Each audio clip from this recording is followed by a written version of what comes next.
relation to Kelly Ward or any of the other Ward people, from Prescott, and her sidekick, Clint. And Anne Marie called me the other day and wanted to allow her to introduce herself as a candidate for Congress for Congressional District 4. Now, who is our current congressman for Congressional District 4? Paul Gosar. You all know that, right? Right. And he's been here a bunch of times. Okay, so Anne Marie, I'm going to have come on up first and tell you why she thinks she should be challenging Congressman Gosar. So come on up, Anne Marie. Oh, and then by the way, we have our speaker coming up here next. He's that other person that you might not recognize. He's a gentleman, not a person. He's a gentleman. Okay, here's Anne Marie. Good evening, everyone. If I have this here, can you still hear me? Yes, keep it away. It's too loud. There Okay, we go. away. Woohoo. Thanks. Well, thank you for giving me a few minutes to introduce myself. As Shirley said, my name is Anne Marie Ward.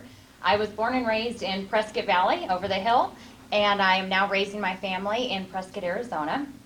My story is a little bit different from most millennials. My father is 75, and so I was truly blessed by the opportunity to grow up in a home like it was the 1950s, where we ate dinner at a table every night with cloth napkins.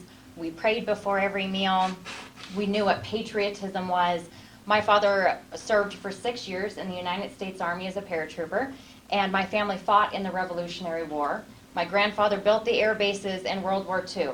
And so when I looked at America as a child, I was so proud of who I was and where I had come from and what our country was doing and where we were going. And then when I got a little older and I left home and I went to college, I realized that I was an anomaly, not the normal.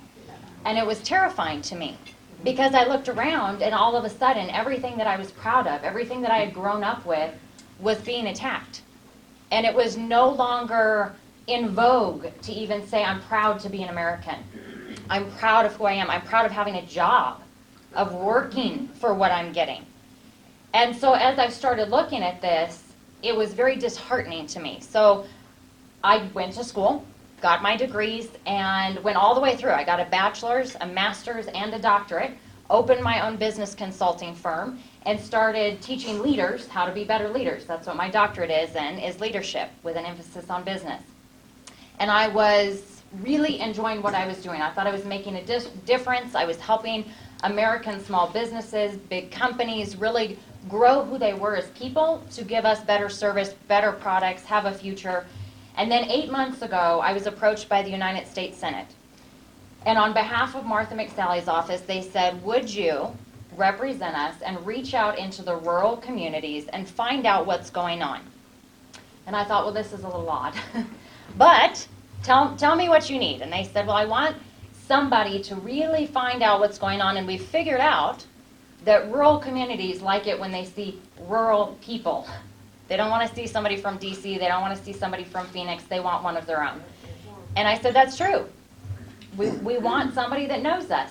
So I said, you know what, I'll do it. So I closed my company, and I started traveling. And I covered all 5 counties in the north, and then I picked up La Paz on the west side of the state. And it was fun because I'd grown up in the state. I knew most of the communities. And as I went out and about, it was like going home, but this time it was sad.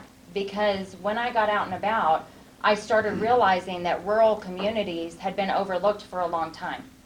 And at the same time, I was starting to listen more to my peers even and to the national news, and what I heard was this mass acceptance of socialism, of AOC being lauded as the new revolutionary voice. And I thought, this is unreal. There's no way. Do the youth, do they not realize that getting a free job and getting, everybody has a great paying job, everybody gets this, really means that somebody will pick your future, tell you where to live, tell you where to work, tell you what to do. And so I'm thinking about the greatest generation, my dad's generation, thinking about my legacy of the founders of this country is slipping away in front of us. And now we have artificial intelligence and predictive analytics that is pushing on social media this same rhetoric that is cool, that this is where it's going. And so with all of this, I thought it is time to rise up. We need to go toe to toe. We need to keep, I'm proud of these shirts I'm seeing, we need to keep President Trump's initiative, that momentum moving forward of it's time to take it back. It's time to take the American way of life back, and it's time to reiterate what makes this country great. We have a lot of opportunities in rural Arizona. USMCA. The president has pushed so hard for this, and we desperately need that. We need freer and fairer markets to keep our prices down. I'm looking at upcoming our border. I went down to Yuma sector. I wanted to see what the media wasn't telling us, but what was really going on. And it's unreal how desperate they are in Yuma to secure that border and across the rest of the state. They are truly so grateful to the president to have somebody championing that, and we have to keep that moving forward. We're also looking now at forest mitigation. The pendulum swung back the other way, and we have these devastating forest fires. Another classic example of overreach that needs to be drawn back and now handled. These issues, as they're hitting us, we have the prime opportunity in this momentum to take a hold of these, solve issues for now, and bring back the pride in America that is not and will never be a socialist nation. As your Congresswoman, I will promise you to be available and to fight for you and to always advocate for who we are. Thank you for allowing me to be here this evening. I know it's a really quick introduction, and I appreciate the time that you've given me. I'm going to stay throughout the meeting. I have some literature, and I'm happy to answer any questions. Thank you so much. Yes, sir. I listened to KAHM Prescott FM. Yes. But they say Prescott and Spring Valley. Is Spring Valley another name for Prescott Valley? No. Why don't they say Prescott Valley then? So Spring Valley is one of the areas I believe it covers, but Prescott and Prescott Valley are just right next door to each other. Thank you. You're welcome. Thank you for being here, by the way. Thank you, sir. Thank you, guys. Okay, let's see if this works for me. Okay, all right, so our keynote speaker this evening, don't you love that keynote speaker? I do. All right, Can you hear the feedback? Yeah, why? does that mean I'm too close? No.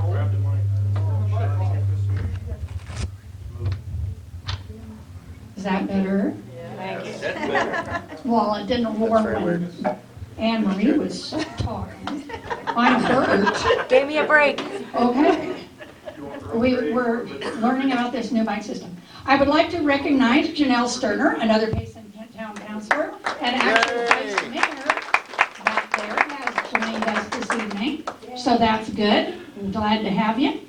And okay, so this evening we have Drake Mitchell from the Arizona Citizens Defense League, who is here to entertain us with vital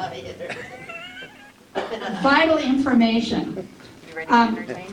And I am Yeah. sorry, I had Got to a put new- everything new away thing. to have all Asked for, so- my big Pulling that on my big event Sunday contact. afternoon, and I can't find anything now. But anyhow, he is going to tell us why Thank you. is the AZCDL, what is it, and why are they so formidable and highly effective in protecting Arizona Amendment rights, Second Amendment rights in Arizona, okay? And he's going to have us referring to the constitutions. So if you don't have a constitution, I have more in the other room I'll run and get. And there's three right here. Okay, there's 3 right over there. So if you don't have one, grab one, and we will introduce Drake Scott Mitchell. My mother had great fun. She gave me 3 names that could be first, middle, or last. And about the only good part of that is they constantly misplaced my military records. So it saved me from my 4th deployment. They couldn't find my security clearance. So everything has a bright spot. Thank you all for coming. I recognize some of the faces. I don't recognize all of them. How many of you are regular Tea Partiers? Okay, if not here, where are the new folks? You're the ones I really want to say thank you for coming, because to take the time out of your evening for something don't really know is going to be good, bad, or the other. I'll try to at least entertain you, okay? It's past Halloween, but as far as I'm concerned, this is appropriate for Halloween because it's scary. First, I'd like to talk to you about and introduce the Arizona Citizens Defense League for those of you that don't know about it. In 2005, there were 4 guys talking to each other over the internet who decided to first meet, and the meetings became planning sessions, and the Arizona Citizens Defense League was born. And they did that because they had been watching for 15 years our rights slowly get whittled away. And specifically at the time, the Second Amendment right. They did that through checkerboarding. They did that through taking away constitutional carry, which was part of the intent of our original state constitution. They actively were doing things to impede our rights. I'll give you an example. If you were to go to Phoenix, you could drive through 2 counties. You would probably pass through 5 or 6 cities in your shopping trip from Mesa, Tempe, Chandler, wherever. You could break 6 or 7 different laws. What happened to equal protection under the law and equal application of the law? So that kind of became a mission statement and goal of the Arizona Citizens Defense League. Those wonderful 10 words. Equal application of the law, equal what? Under the law. Under the law. Okay. So, and then as we grew, we started getting more and more power, and the folks at the legislature realized that we weren't just a passing fad, because that happens often. Groups spring up, they last a year or 2, and then they just disappear. Well, 15 years later, we have over 17,000 plus dues-paying members. We have a mailing list of over 74,000 people that reach to us to get our internet email alerts about what is going on at the legislature when it comes to pro-gun and pro-rights issues, okay? There's no other group in Arizona that does that, that has that sort of reach. How do we do that? We do that through what we call 2-minute activism, okay? Never before have you been able to find out about laws minute by minute as they go through the session. We used to read in a Sunday paper and find out, oh no, well, look what just got passed. And by then it was too late. Even Brenda is shaking her head. So what we've done is we've harvested and corralled and lassoed and tied up good and tight the power of the internet. So we send you information that our attorney guys that work with us and our lobbyists who write our model legislation and who review every stinking bill, every 2,500 of them that are put forward every session, to find out what it really says. Because oftentimes the title have nothing to do what is actually in the bill, okay? So then we send you an email alert. Bill 1234 is bad, and we need you to help us stop it. And then we show you a brief 1-paragraph description. We'll call it the Reader's Digest version. Or we have a link in the email so you can go to the full law and read it yourself. Click at the bottom to send a note to your representatives. After the first time you go on and put your name and zip code in, it remembers you. So it will always give your legislators your letter. So now 5 times in the process, when it's in a committee before it goes to the floor of the House and the floor of the House, in the committee before it goes to the Senate and the floor of the Senate, and then at the governor's desk. So 5 times on each and every piece of legislation, you can have your voice heard. And then some of you have already gotten involved in the legislative, the one they have at the state capitol. Okay. We also help people sign up for those, just like several of the other groups do. Okay. Predominantly we do our members or people who are on our mailing list that ask for the help during the legislative session. And they hate it.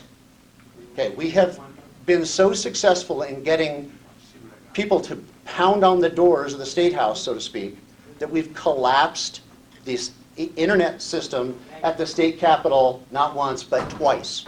So when you can get enough people responding in a 24-hour period that the system cannot handle it and shuts down, that is grassroots activism, ladies and gentlemen. Okay? That is us telling them what we think is right or what we think is wrong. And the only way that we get our voice heard is to get on the biggest soapbox we can. Currently, we happen to be it. Okay? So no other individual group. Now, we have 3 arms to the Arizona Citizens Defense League. The .org, which is our legislative arm. They're the guys that go and lobby down at the State House. Okay? We have 1 paid employee, Dave Kopp. He's our president and our lobbyist. Everyone else you see at a gun show or down there lobbying at the state capitol is a volunteer. Okay?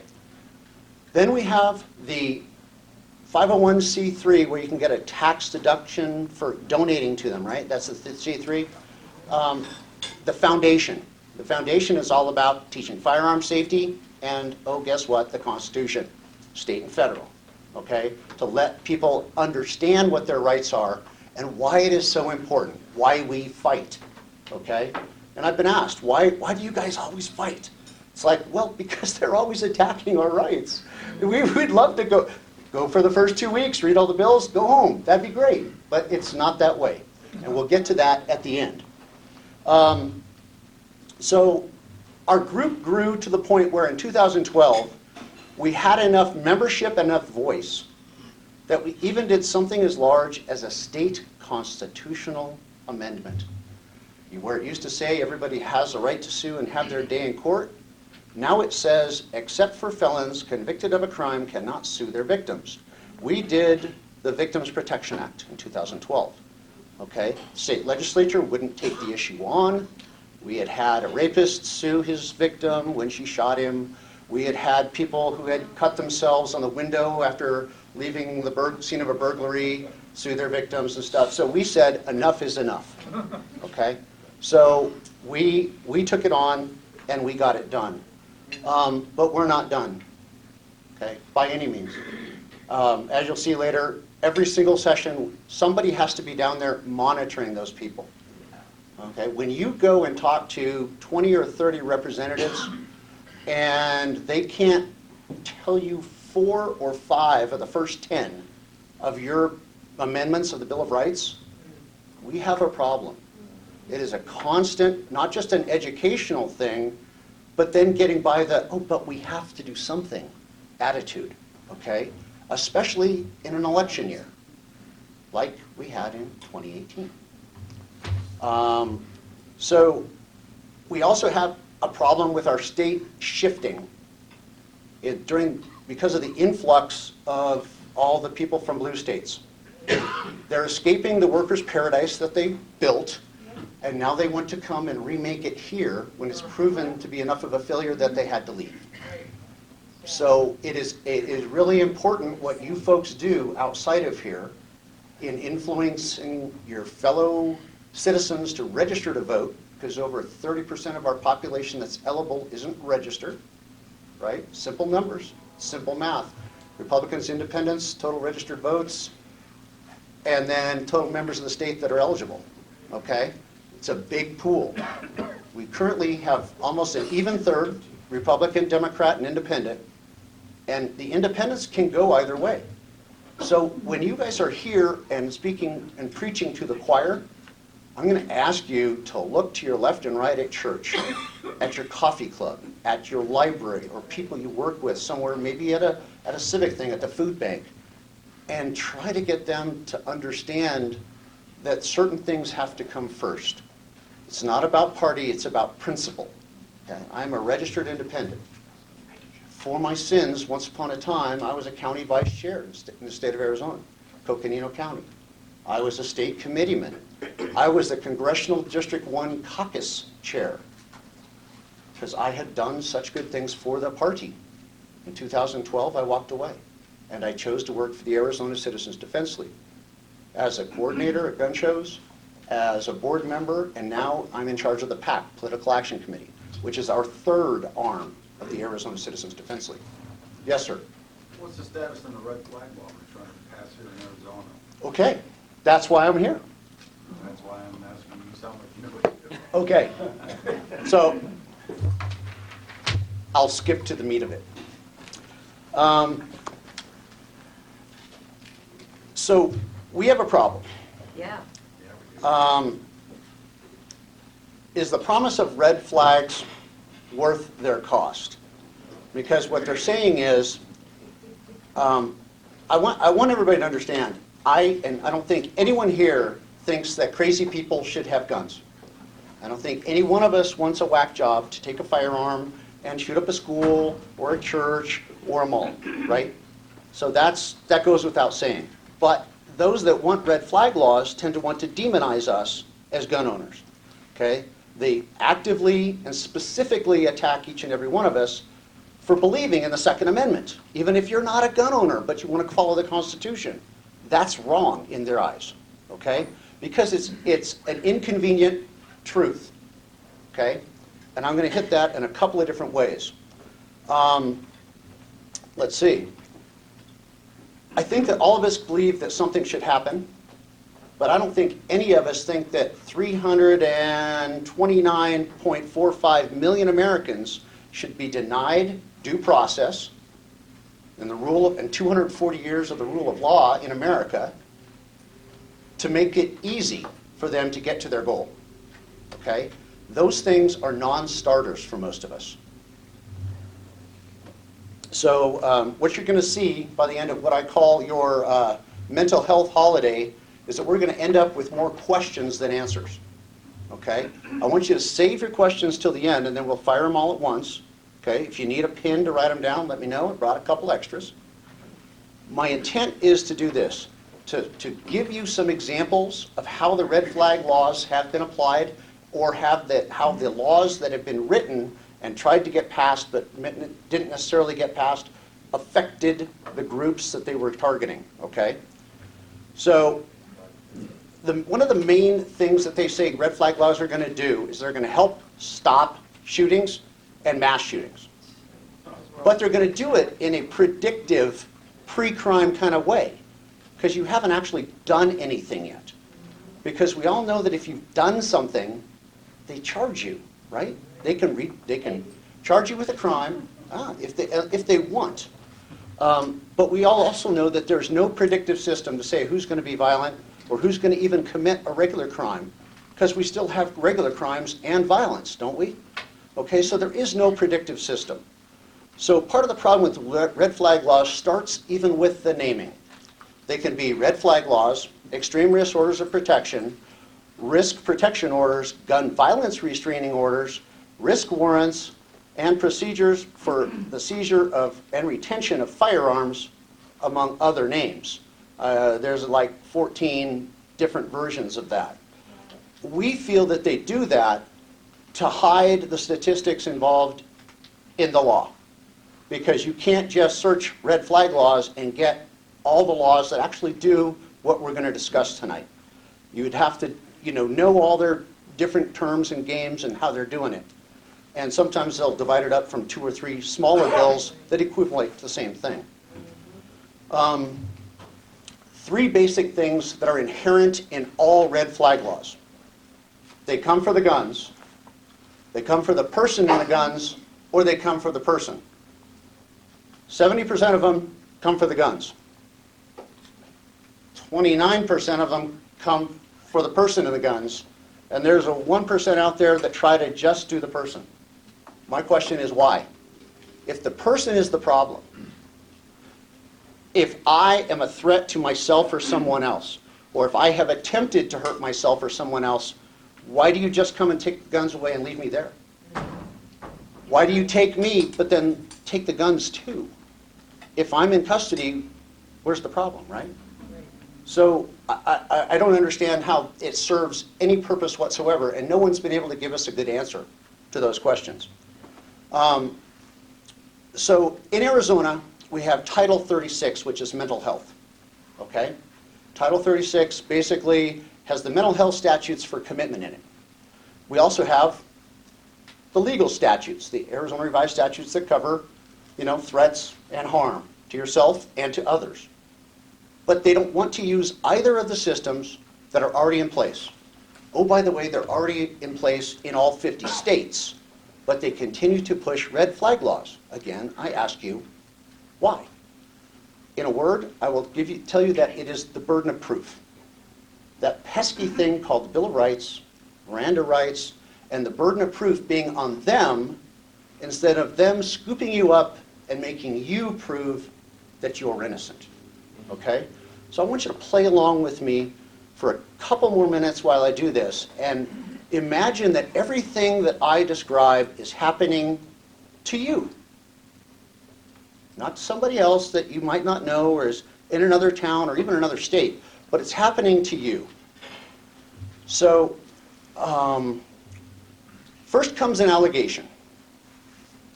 How many forms can that allegation come in? They can come as a written complaint. The traditional, if you even have a restraining order, you actually have to put your name on a piece of paper. Some of the red flag laws, only the family can do it. Maybe the family and law enforcement. Then they start getting broader. Maybe somebody that you've lived with, a roommate, an ex-roommate, an ex-boyfriend or girlfriend, an ex-employer, fellow employees, ex-students, ex-teachers, and in some cases, even the waitress at the restaurant you have breakfast at. She could simply overhear one sentence out of an hour of you eating a meal, and they could come for you. And then, of course, comes the ever-ominous anonymous tip line. Can anyone see a problem with that? Okay. So, an example of the waitress, and I thought this one was kind of poignant. An 86-year-old Korean War veteran, retired law enforcement officer, is working as a crossing guard at his local school.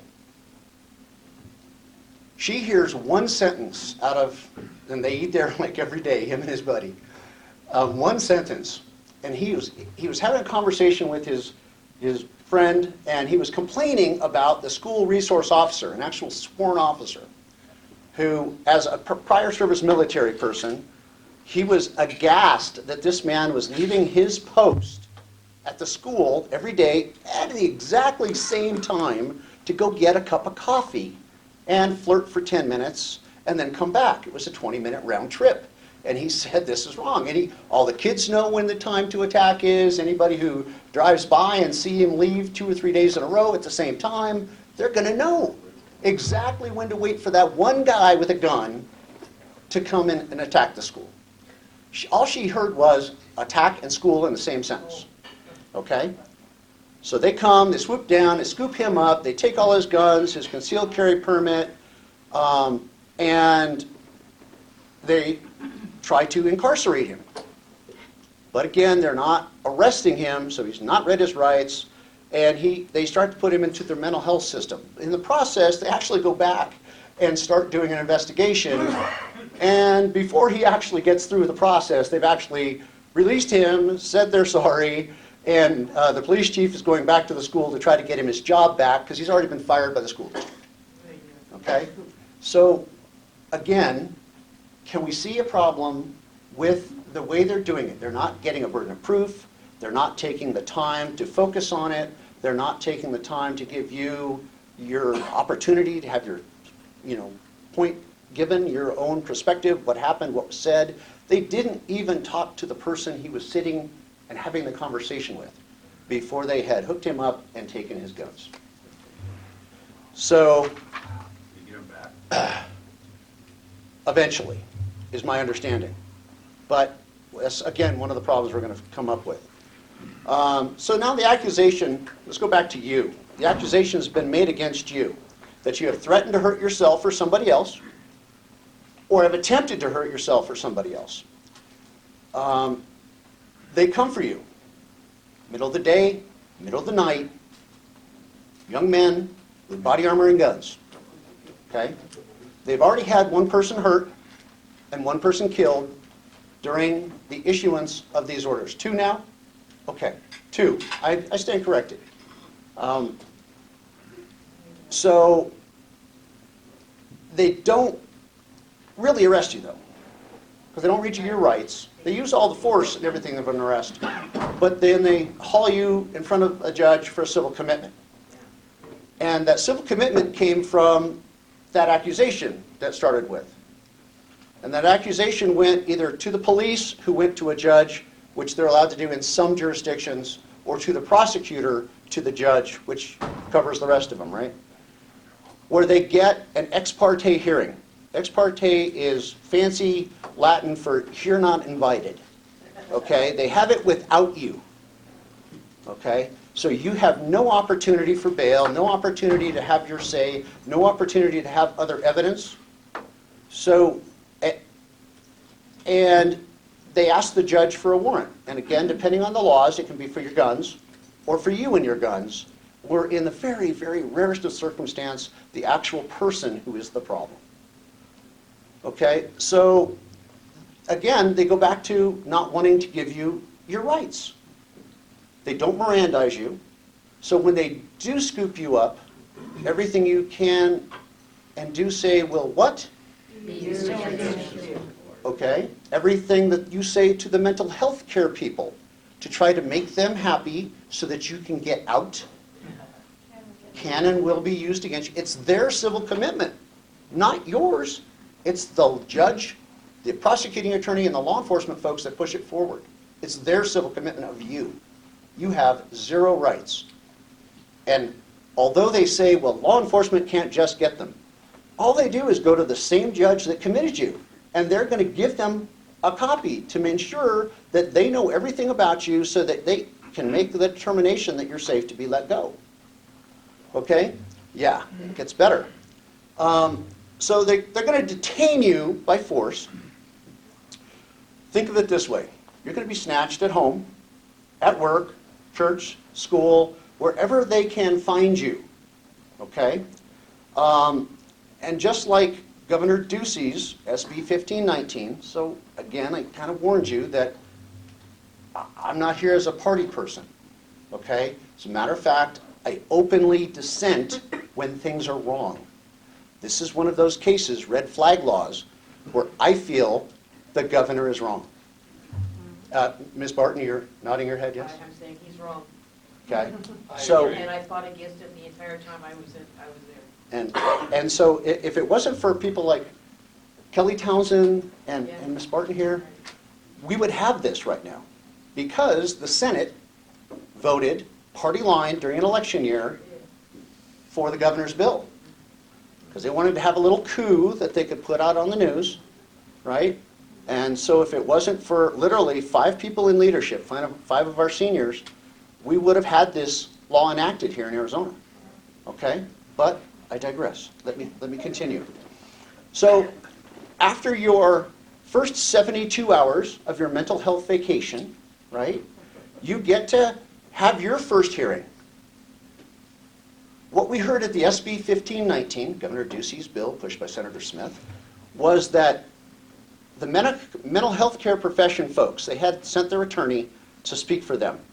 And he said very clearly, even if after 72 hours you did not have a diagnosable mental condition, 100% of the time they would err on the side of caution and ask for the full 21 days. Okay? So, oh my gosh. Okay, so let's see, 21 days without a trial, without a bail hearing, with, one time in front of a judge. Okay? I'm getting a feel for it. So now you're hospitalized for more permanent observation. How do you think you're going to feel? Pissed. Could you possibly be pissed, angry, sullen, sad, afraid? Are any of those things good things to express to a mental health care professional? Anger management issues. Aggressive. Depressed. Not combative. Depressed. You could be suicidal. So, okay, does it get better? No, it gets worse. So, everything you say can be used against you. Just go back to that. So now, another potential pitfall, to get out, you have to appease those mental health care folks. You have to work with them. If they ask you, how do you feel today? And you are anything but, I feel like sunshine on my shoulder. Makes me happy. You know, they're going to write that down. Oh, no, no. And 5 times, 6 times a day, they're going to ask you questions and then write down your reactions. So, holding back, not being forthcoming, not being honest, all those things are going to go against you both at your hearing, as you get out, and then later. Because guess what? Those medical records are permanent and public to the extent that now every one of your healthcare providers gains access to those forever. Have any of you got a job where you have to have a clearance to work with kids? Any of you have a security clearance? You don't anymore. Have a nice day. Look for a job. So, so you get your mental health care, relaxation. You can enjoy your finger painting and recreation during the day. I would just say try to learn to enjoy it. Think of all the things you're going to learn to entertain your grandkids. But after you get done with your holiday and the court actually releases you, okay, because after 21 days, they can't actually say he's schizophrenic, psychopathic, a danger to himself or others. Now you get the real work. You need to start the legal fight to get your property back, because none of these laws make it as quick to get your stuff back as they do to take it.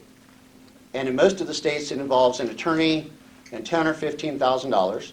So unless you have a really expensive collection, you basically just get to give them up. And then they use that against us in their statistics. Well, 70% of them never came and got their guns. They voluntarily surrendered them. No, they had $700 worth of guns and they weren't going to spend 10 grand to get them back. You know, plus the legal time and the time off work and going to court. They needed to have this thing end. They also had to pay for an attorney. Why? Because you weren't read your rights. You're not arrested. Oh, and you get to pay for your own professionals to say that you're not crazy, to counter the ones that say you may be. Even if they can't say definitively that you may be. Okay, so you get to pay for all that out of your own pocket. Okay? And how long do you think it's going to take you to get that put together, to get your defense? And first of all, you don't even get a call till 72 hours is over. Most of those first hearings are 5 to 9 days after the person is incarcerated. Okay, 5 to 9 days. You have holidays get in the way, weekends, you know, the nights, the court docket's full, and you are the last person on, you're just another person in the wheel. Okay, no preferential treatment. So 5 to 9 days before you even get your first hearing, even when it's supposed to be after 72 hours. Well, it certainly is. So at the end of your holiday, how do you get your reputation back? How do you counter your people at work or the people at church or the kids that were, you know, your friends' kids that saw you get snatched up by the cops, or your neighbors that saw the multiple cop cars descend on your house at 4 o'clock in the morning and kick in your door to come get you? If you fail to answer it, they're treating you like any other felon. They might ask you to open the door, and if you don't, what will happen? Okay? How do you get your reputation back? How do you get your families back? Sue the hell out of them. Okay? Well, again, you've got to have the money to do that. GoFundMe. Yeah, GoFundMe. Exactly. Actually, Gun Owners of America is looking for the right case, which, by the way, Gun Owners of America litigates. A lot of other people try to legislate, but they litigate. So they are Heller versus DC. The NRA said no 3 times in 7 years. Gun Owners of America took it on all the way to the Supreme Court. So, let's whip out our pocket constitutions real quick and flip to the Bill of Rights. I want you to go through these with me. And I want you to be honest. If you think I am just bloviating, I want you to call me on each and every one of these as we go over it, okay? Because a lot of times in crowds like this, I've got a pocket Democrat or two. Or I have somebody who supports red flag laws, even if they say they're Republican, because they were sold the idea that it does good things. So I want you to do that. So let's go to our First Amendment rights. Can anybody see how your First Amendment rights might be curbed, curtailed, or pinched a little? How about that waitress? She overheard one sentence of a conversation you had. Now, that could have been you having a conversation about a president you love and respect, who you think he's done good things. Even if you don't like his tweeting, you still like his economic policy, you like his border policy, you like that president. Or you just wore the darn hat. And now you're a victim because they're interfering with your First Amendment right of expression, correct? Anybody disagree with that? Hey, guys, on our little pocket constitutions, did you find what page the bill is on? 21. Huh? 21. Toward the back Right third. in the middle. That where you have the red, little red thing. Okay, all right, thank you. And then how about the Second Amendment? You're being targeted because you're a gun owner. Because notice they specifically, 70% of the time, come for the gun. How do they know you have guns? Because somebody saw the Browning shirt you wear, or the sticker on your car, or seen you load them into the truck to go shoot on a Saturday morning? Okay? So we, as a class of people, gun owners, not a protected class, we're being targeted because of the Second Amendment. So we feel it violates the Second Amendment. Now, Shall not. Exactly. So let's slide down to the Fourth Amendment. Take a gander at the Fourth. So the Fourth Amendment basically tells you that your right to be secure in your persons and effects from unreasonable searches and seizures has been abused, hasn't it? Okay? Bent, if not broken. Both you and your property can be taken into custody, right? Gotta love that word. It clearly states that no warrant shall be issued except under the oath or affirmation, basically, which means that somebody has to stand behind it. Yet we know from the orders that have been given, and even regular protective orders of protection, they don't prosecute anybody for making false statements. Okay? So, again, even if somebody writes it down, there's no guarantee that it's true, is there? And anybody who thinks that it does mean that it's true, I have two words: Jesse Smollett. Okay? He attacked because of his political ideas against people who thought differently than he did, and that's wrong. Okay? And yet, did he get prosecuted? Not so far. Other people outside of the control of the state attorney and a county attorney are trying to do things with that. And if nothing else, they're trying to sue him in civil court. But again, that tells you how weak the enforcement is. That's when they had video proof that he was lying. Okay? No enforcement. Then we'll go to the Fifth. Oh, real quick. One of the things that we tried to get done is made it mandatory that if you could not prove what they said was true, they had to be charged. They fought us. They did not do it.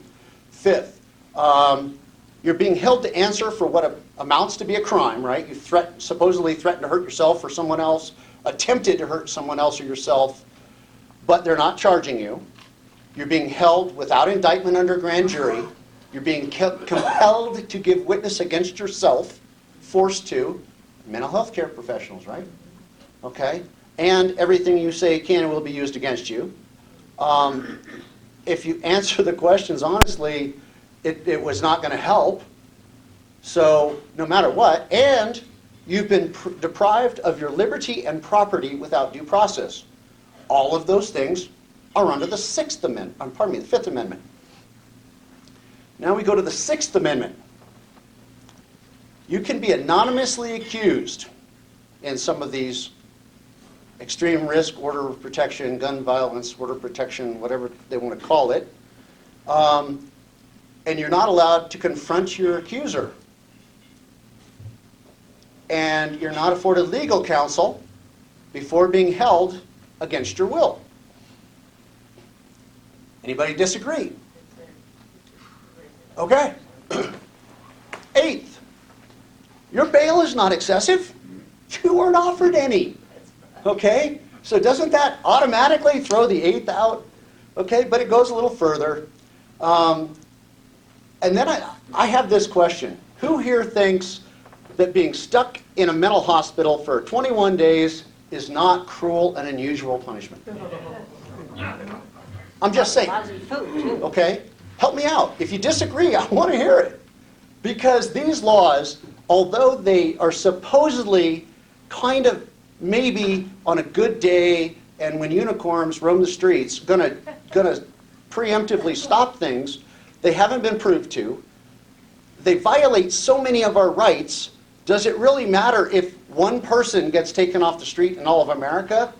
You know, I think it would be better if everyone was armed and his life expectancy was about 8 seconds.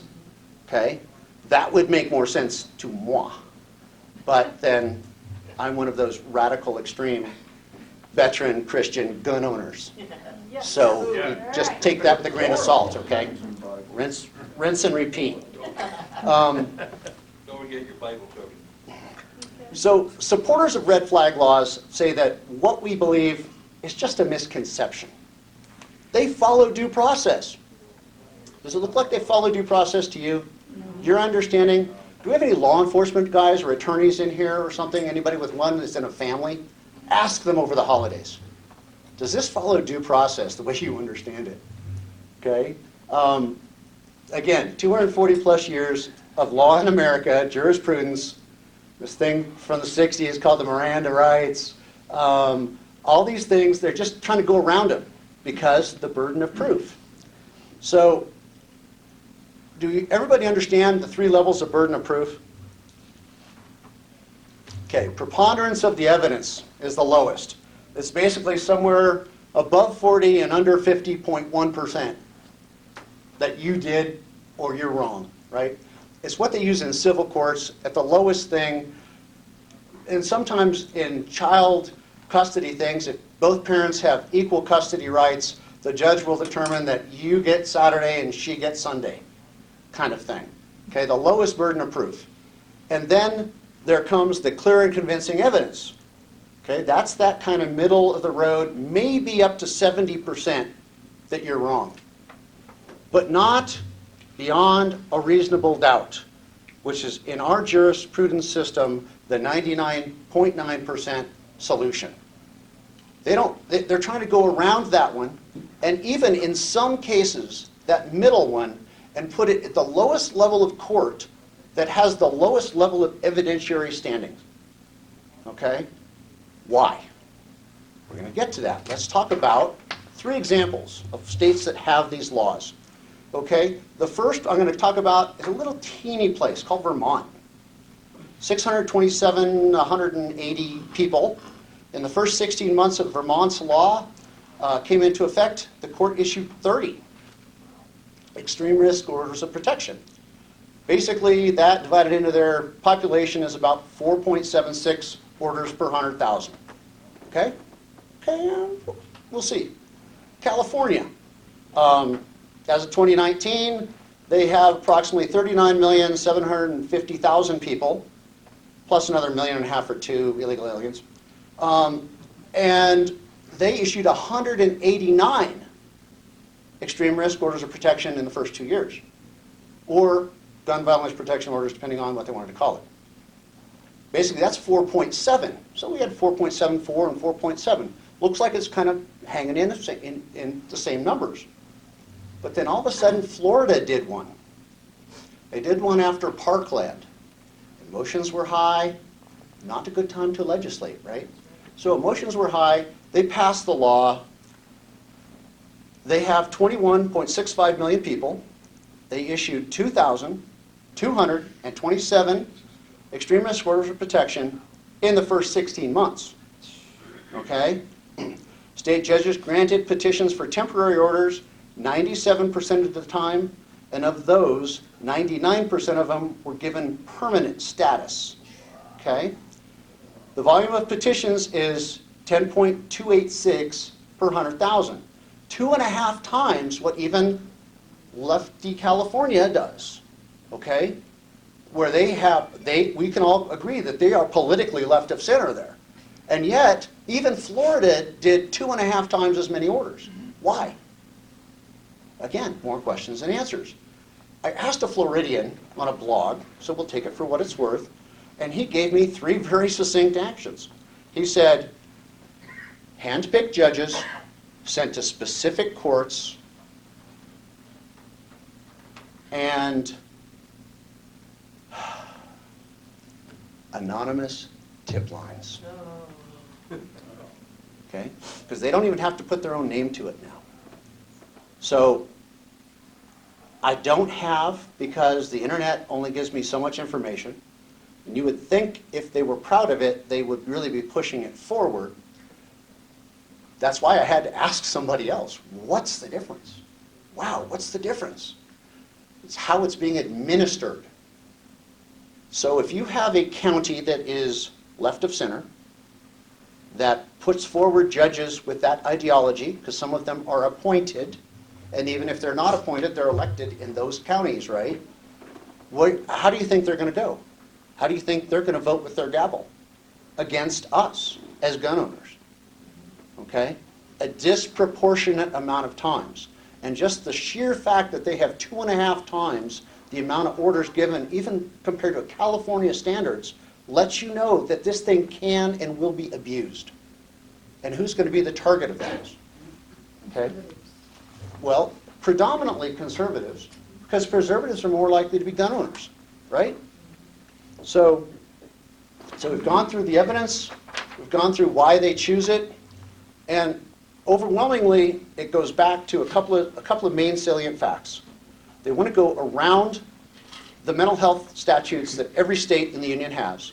They want to go around the traditional going to take you to court as a criminal because the burden of proof's on them, and it's a high burden to meet, right? That whole 99.9%. So they want to create a new and easier way to take away your guns and to put you in jail. Or, pardon me, incarceration in a mental health care facility. So, at least in the legal profession, by the time you get done, you've had your rights given to you. The whole process from the start denies you every basic right under jurisprudence, under the Constitution, from Miranda on. They fail to do it. So in closing, no one should have the rights taken away from them and then forced to prove their innocence. It's the government job to prove someone's guilt. After affording the person all the protections of due process. With the Brett Kavanaugh hearings, the nation saw how an unsubstantiated charges can flourish when due process is ignored. Likewise, anti-gun activists are pushing legislation that will eliminate proper due process, thus disarming gun owners based upon misleading, false, or mysteriously disappearing allegations, because we have a very low percentage of them that show up for the second hearing, because by then their damage is done. The notion that certain Americans, gun owners, as a class of people are preemptively guilty of wrongdoing, whether it's corroborated by evidence or backed up by an accusation of more than one person, is just wrong. It's not reasonable, it's not logical, and it's not rational. But it will be the case if conservatives, who are more likely to be gun owners, do not take a lead on this issue. Okay? And where do you get your information on this? The Arizona Citizens Defense League. Who do you get to lobby for you at the State House? The Arizona Citizens Defense League. Who do you get to help you choose your candidates and support a PAC that helps keep a majority of people that believe in us, believe in our rights, the Arizona Citizens Defense League PAC. Okay? So we work to try to make sure that we even have a few closet Democrats that we know are blue dogs who talk to us and when push comes to shove, actually vote correctly or don't. They do the classic, they walk out so that even if they don't raise their hand and vote against a bad bill, the votes aren't there for the other side to get it passed. Okay, so there's many ways to skin a cat in politics. So we just have to know who those people are. That's one of the reasons why we're there every day during the legislative session, to get to know those people just as well as we do the ones that supposedly follow the Constitution and put an R behind their name. Okay? Be sure you understand, Arizona's first red flag law was put forward by Governor Ducey. Okay? He called it the School Safety Act, I think was the final name. Okay? It had nothing to do with schools and safety. Okay? But we have to learn and be aware. Okay? We have to stop just listening and voting by the color behind their name or the initial. And we have to ask hard questions and embarrass them in public if necessary till they learn not to do these kind of things. They can't just give away our rights for political expediency. So when you hear someone deny that anyone would lie to a police for personal or political gain, again, remind them of who? Jesse Smollett. When you hear someone say, we have to do gun control laws if it just saves one life, well, if it just saves one life, and if something is logical, I learned in college in a logic class that you can take the premise and apply it to all things. So why don't we take their premise, apply it to cars where it kills twice as many people, injures 100 times more people, and maims, and see what they say about that. And if it just saves one life, okay, I'm going to do something here, and it's really ugly, okay? 1, 2, 3, 4, 5, 6, 7, 8. 1, 2, 3, 4, 5, 6, 7, 8. Every 8 seconds during a mass shooting, somebody hits the ground. And they want us to dial 911 and wait how long? Get my purse. Okay? 8 minutes. Exactly. At best. And if you actually go online to YouTube and look up everything to do with Parkland, they actually have one that was put together by a news agency that actually was not a total anti-gun propaganda thing. They show the videos from inside the school. And they show that 20 some odd minutes the kid was running around hurting people.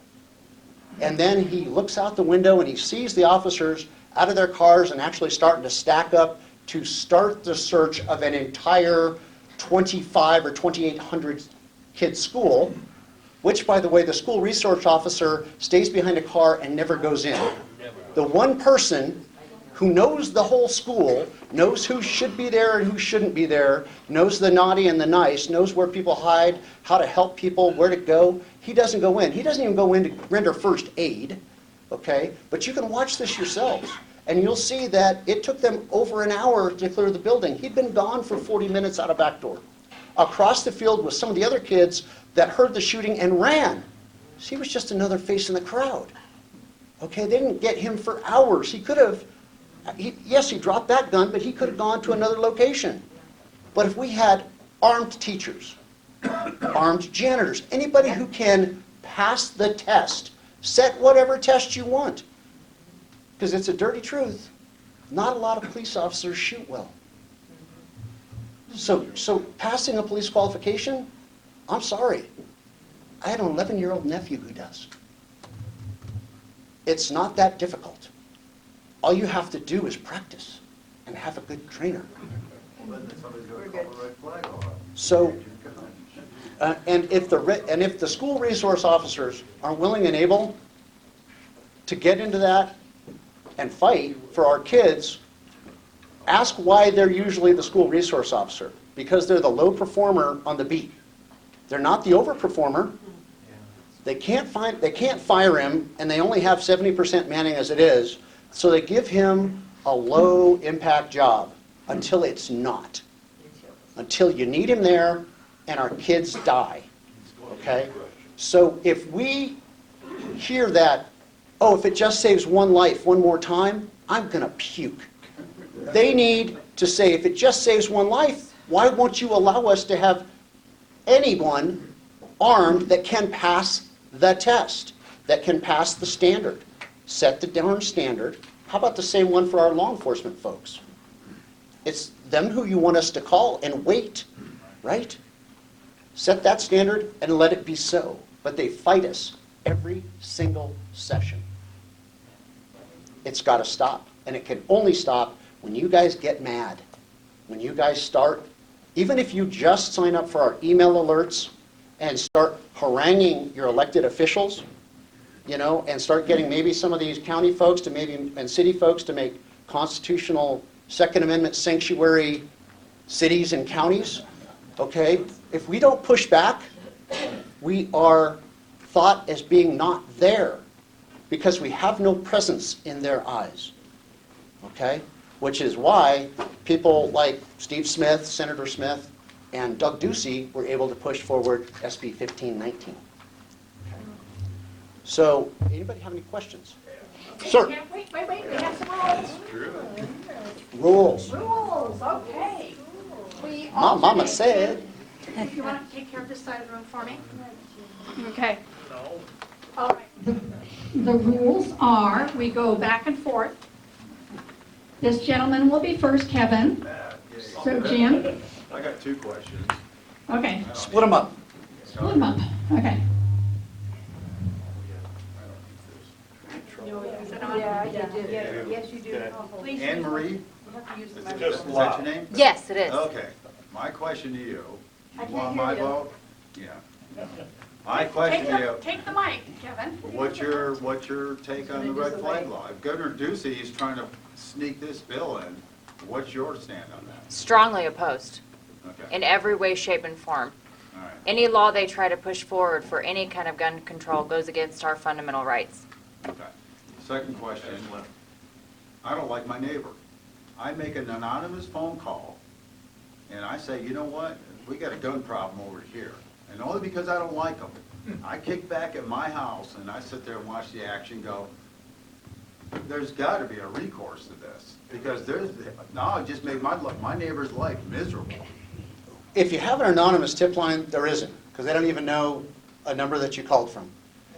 If you put your name to it, there doesn't seem to be, because even if you look in your own city and in your own county, when somebody puts a restraining order against somebody else, it usually goes away about 90% of the time. They have the second hearing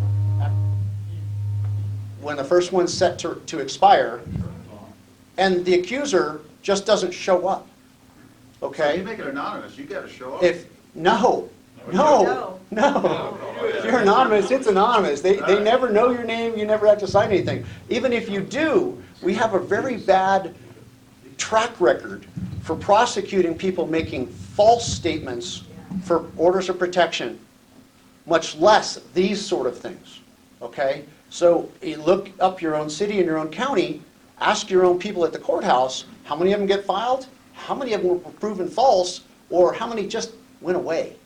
And that's usually what happens. That's the predominantly largest number. The person, even when they put their name to it, they just don't show up for the second hearing, and it goes away.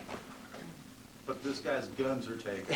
He's been incarcerated, and he Yep. may get 21 days. You got it. That's what I'm saying, is It- this neighbor could be, I could be a really bad guy, make this guy's life miserable just because I made an anonymous phone call. The reality is, it doesn't happen. That's just the reality of it. And that's one of the reasons that we tried to fight this. I'll try to put it even more succinctly.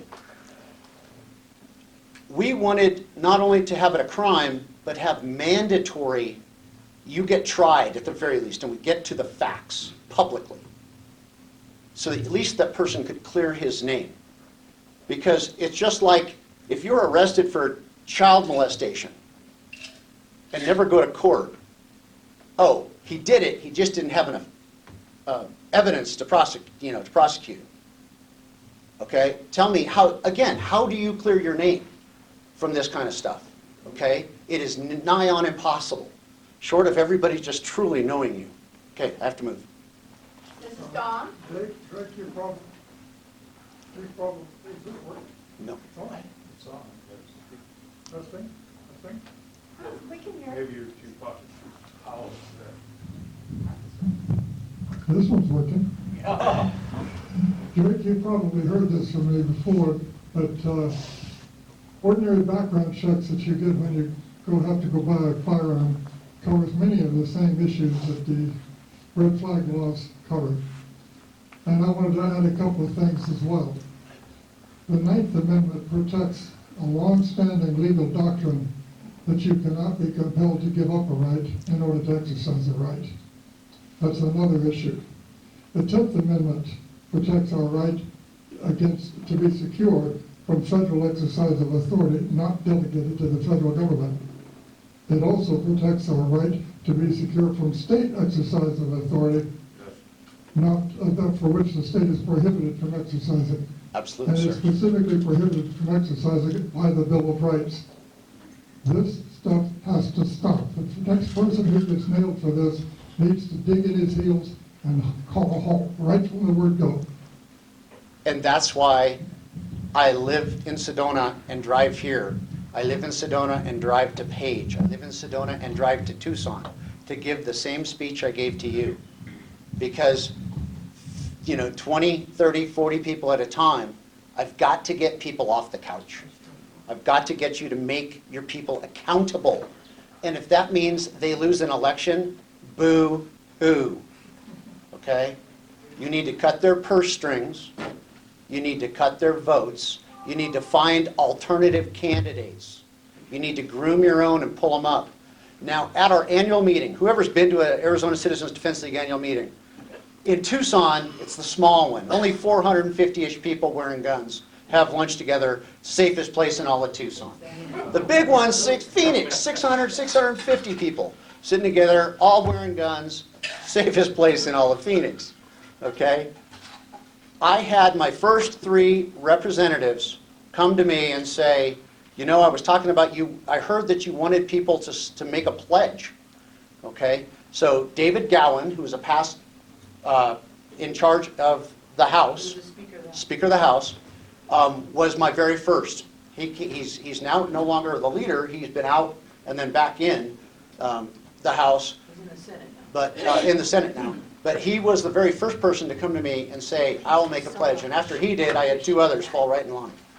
And so it's, again, by embarrassing them publicly, those that did, and them being willing to correct their mistakes, the senators that voted last time for the bill, and get them to say, yes, I've learned the error of my ways, I will never vote for a red flag law here in Arizona, is the only way we can do this.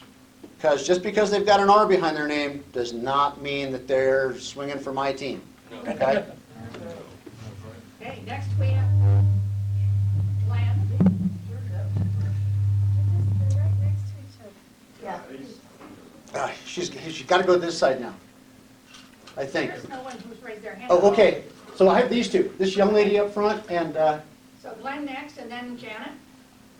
We spend a lot of money on those mics too, and they do that all the time, it's so wrong. You're a gutsy guy, and I don't think you said a thing I don't agree with. Are you willing to say that in front of any group at any time though, and you recognize Trump as our leader? I recognize every elected person, even when I disagree with them on issues.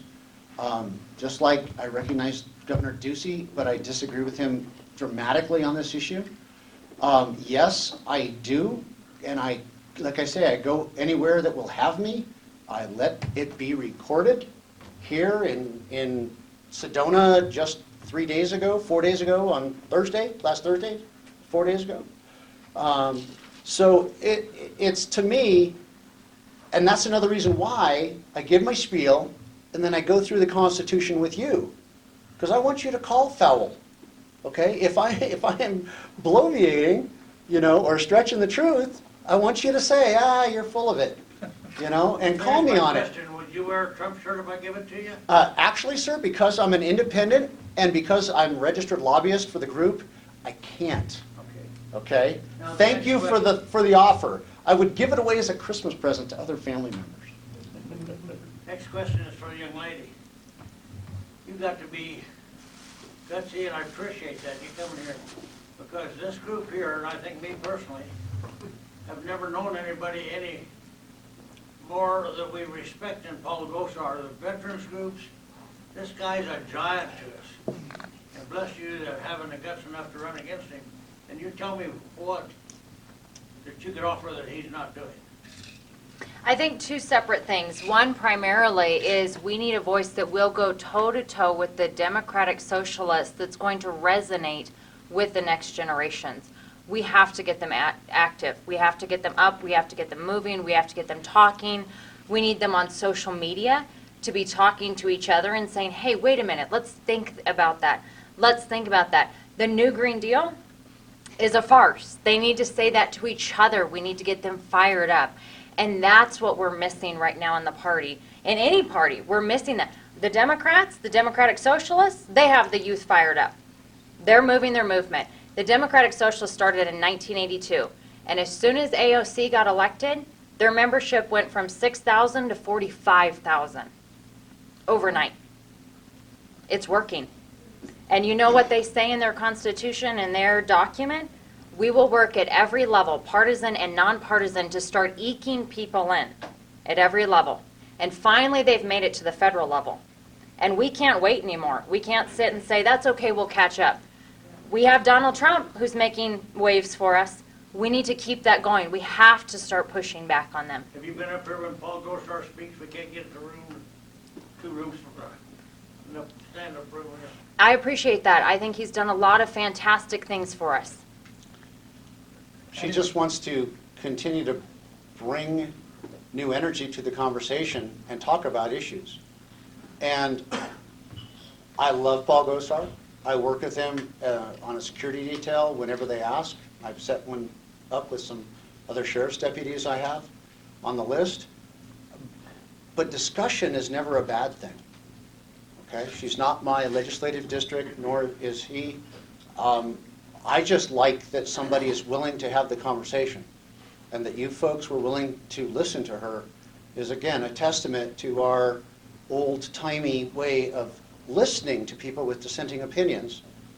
And then, just like I want you to tell me that I'm full of something if I am. So, but just do it right and respectfully, just like she has and will in her discussions about issues. And that's, again, from what I've heard and seen, that's how we should do things, okay? Because I'm not going to win anybody over by calling them names, okay? It's just not going to happen. I'm not going to win them over by belittling them or telling them that they're wrong or evil. Okay? That's just not going to work. It's too important to not have this conversation we had here tonight, okay? Our rights are too important. The safety of our communities is too important to not have this discussion. But again, I'm not willing to sacrifice 329 million Americans and their rights on the off chance that possibly somebody may get stopped. How do you prove a negative? You don't. It's impossible. So,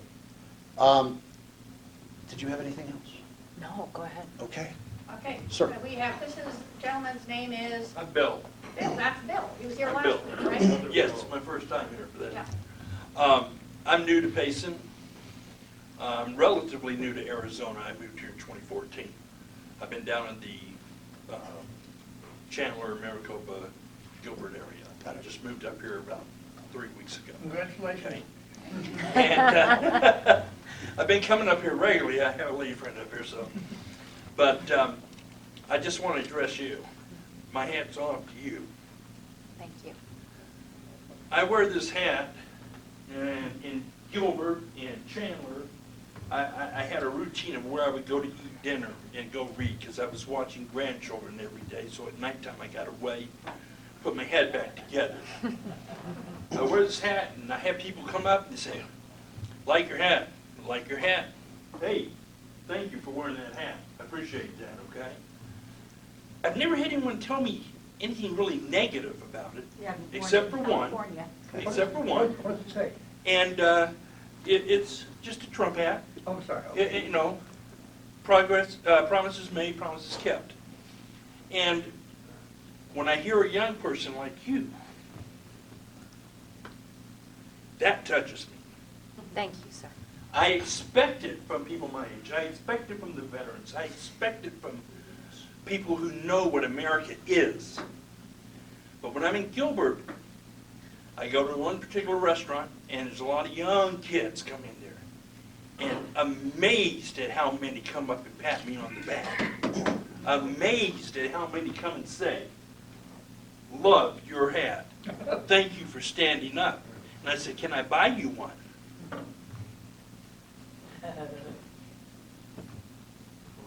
Well, yeah, I have one. It's like, but They won't wear it. I don't know Paul Gosar as well as you guys do. Okay, I'll be honest, because I haven't been in Arizona. How many terms has he served? 5. He's been in 10 years. Okay, okay. I believe in term limits. And to find someone of this age to stand up for people of our age is what makes me happy. Thank you. Thank you. Thank you. Okay, and we have Bill. Just a quick comment. You said you have a PhD. I do. That's You look awesome. like you're 17. Did they change the rules or what? Thank you. And what is Thank your, you. what is your PhD? And that's not piled higher in She's a deeper. savant. What is it? You know, you're the second person to say PhD was piled higher and deeper today. My doctorate is in leadership, Okay. and the emphasis was on business. So I worked with And the businesses. master's? Master's is in education. I was a teacher, a middle school teacher, as terrifying as that can be, but I loved it. And then my bachelor's degree was in political science and sociology. So the full gamut. Congratulations. Thank you. Excellent. Janet again? Credentials. Oh, wait, I haven't got to say anything yet. Oh, Janet. She's waiting. People keep jumping up. You were after Glenn, I'm sorry you got missed. Go ahead. 2 questions. How do you get rid of SB 1519? If we sign up for the fax blitz, do you guys charge? No, there is no charge. I'll hit that one first. Okay. We would like people to join when they see what we do. So even if you just sign up for our alerts, try us for a year, through one legislative session, see what we do, you'll join. If you truly care, you will join. And then how do you stop things like SB 1519? You stay active. Reverse it. You stay Get active rid of through it. us. Well, see, now that the governor ran it, does everybody we have a couple of these on each table. So dig these out for me. This is a list of the bad bills. So when you go to our website, there's 2 of them. The pieces of legislation we put forward, some of which are referenced on the front of this one, little highlights, things like, bringing back constitutional carry. But how do you stop it? You stay active. You stay involved with us. We give you the information.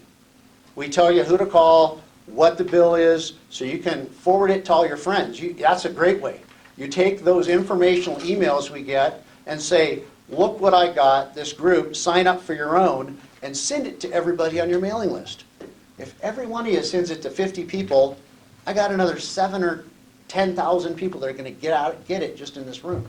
Well, my point is, I have other things that I, help put through email, but you always have to pay for every fax, and so that's my point, is how much do you guys charge? We don't. Okay, because, I don't mind paying sometimes, but I can't. We use our afford to- membership dues to every pay time I for wanna send everything we fax. do. To pay for the one employee, I don't mind. our president, Dave Kopp, who's our full-time lobbyist, and writes the model legislation, the outline, the framework of what we think something should sound like and what it should do. And then, when you see us at a gun show, and you see those bumper stickers and these flyers and all the information that's being handed out, your membership pays for that, the educational material we have to do to get people to join and to talk about the issues. And again, in the end, just like I said, 17,000 plus dues paying members, 74,000 people getting our emails. So we are big and care about the whole education part. And once we crack that $6,000 a month nut to keep the internet and all the things happening that we need, everything else allows us to go further. Okay, it allowed us to think about starting the educational foundation. It allowed us to think about starting a PAC, 7 years ago. I just took it over last August, so it's really, I'm just past my first anniversary, and I had to reorganize and make an LLC and do all kinds of things to protect the people that want to work. By the way, one of my political advisors is Russell Pierce. He reached out to me about 7 or 8 weeks ago, and we started talking about a resolution that he's going to put forward on red flag laws at the annual meeting of the Republican, the GOPs, in January, correct? Yeah. So expect fireworks. Yeah. Cool. If they'll read it. Okay, you can have a question, and then I get a question. Just two brief comments. The first thing I wanted to say is if you've been a member, dues-paying member for a certain length of time, I don't know how long, you become a life member. Basically, our life membership's $300. If you've been paying a regular $20 membership for 5 years and you want to become a regular member, we don't say, great, give us $300. Fred goes back to QuickBooks. We know when you joined, even if it was 10 years ago, but in that time you've paid 5 times, and we take $100 off your $300 and your life membership's $200. Because we want, first of all, we want more people to be life members because we want you to be able to permanently count you on the rolls, okay? Because every legislative section, and you can ask Brenda Barton, they want to know how many people we have. That's right. And it's been about 6 or 7 years ago that they started asking us not just how many members, but how many of them were women. That's true. Because when they can no longer sell fear, when women get involved in pro-rights, pro-gun issues, and are educated, they can't just sell fear. Because you're going to call BS on what they say, right?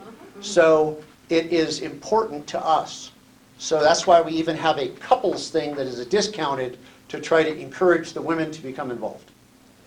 So, anything else on that issue? Just Go ahead. the second comment I was going to make was, for the benefit of Bill and Anna Marie, piled higher and deeper came from Robert Heinlein.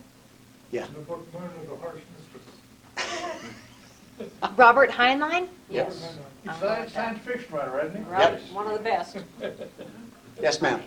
Well, I'm confused. You said that it passed The Senate. Passed the Senate, But failed in the House. failed in the House, so it is not law, Janet.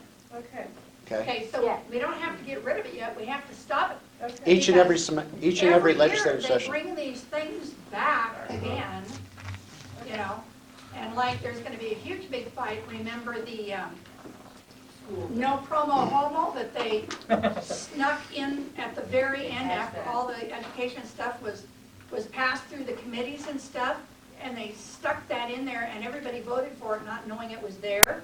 And so it removed that and opened up the floodgates for this Katie Hobbs. Which one is the superintendent?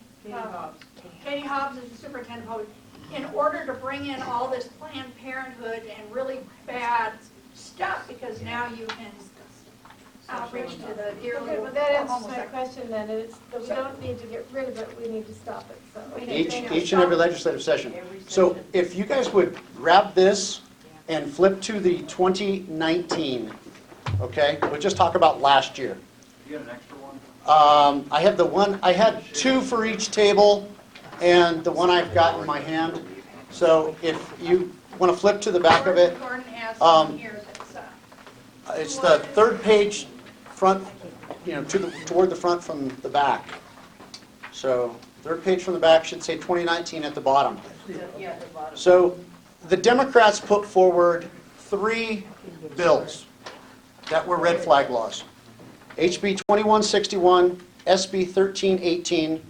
Basically, it was going to allow for quote-unquote emergency confiscations of firearms using low evidentiary standards with virtually no recourse or appeals based on claims of disgruntled family members, school officials, that you might, operative word, might be dangerous.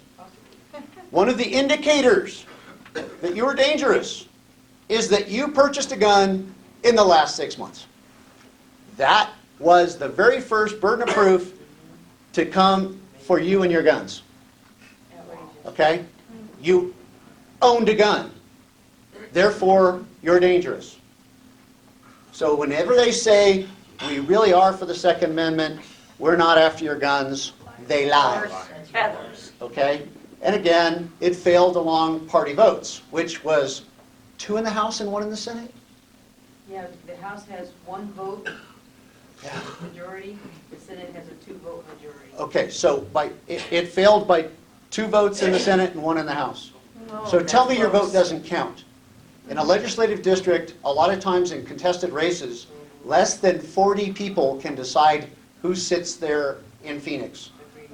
So you need to shake your email tree on election day, and the month before that, and the month before that. So they have already had the conversation, and you can check next to their name that they understand what evil looks like. Okay? I don't know how else to say it. He had his hand up first. Okay. Yeah, I'm Gary Watson. Sorry, Gary. I'm new to this party. One thing I have to admit, we're talking about legislatively. Yes, sir. The best way to kill a legislative bill is to kill it in committee. Right. Yep. And the only way you can do that is information, be informed, kill it in committee, which also keeps it from coming back out in another piece of legislation. That's priority 1. The last time you've heard about unlawful or unwarranted warrants was pre-Nazi Germany. We have to pay attention here and make sure those committee members know that. Yep. Okay? So that's my opinion on it. Thank you. Yeah. Okay, now Bill.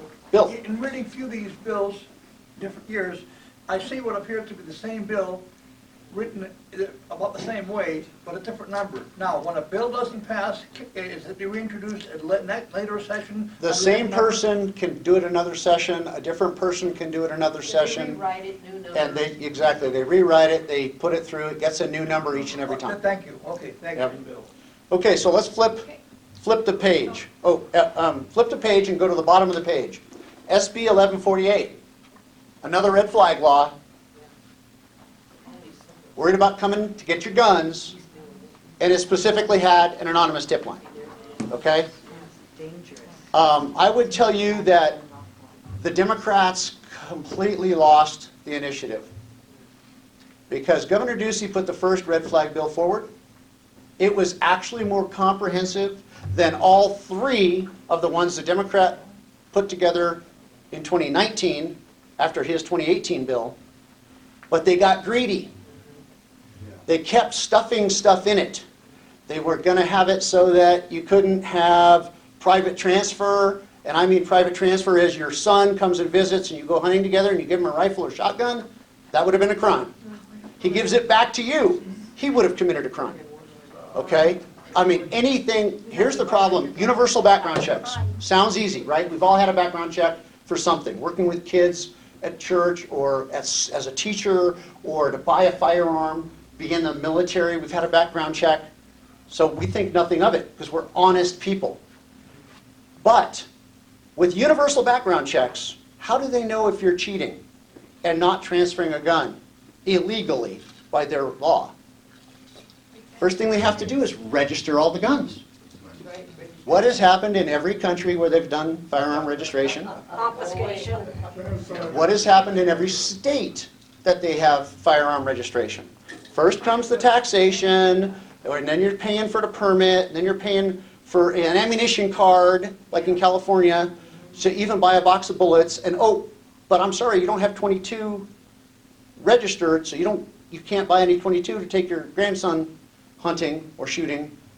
Which, by the way, they wouldn't have been able to give you Dad's rifle anyway because it's not registered to you. So they have to register all the guns so that they know you don't cheat. And again, are the criminals going to register their firearms? Sure, right there. So again, who is it targeting? First in line. Honest gun owners. Honest citizens going about their daily business, are now going to be the subject of criminal prosecution and harassment. And that's who they're most afraid of anyway. Well, again, more of us that abide by the law and have served our country are going to be number one on the hit parade. So every time they say that they're not coming for our guns, they lie. Pretty much, if their lips are moving, Yes. they're lying. Yes, sir. Go ahead, finish up. They tried to pass a bill, supposedly to make it so that gun stores and pawn shops were more honest and were making sure they did all their paperwork and that they called everything in like they were supposed to, and giving them state penalties even though they already have federal penalties. What they didn't tell us was, again, they were trying to get universal background checks in, a back door. You have to read every single line of every single bill. It says one thing, it does something completely different. And it would make criminals of you and I, if I showed you my new gun, and you looked at it and handed it back to me, we both had committed a crime. Okay?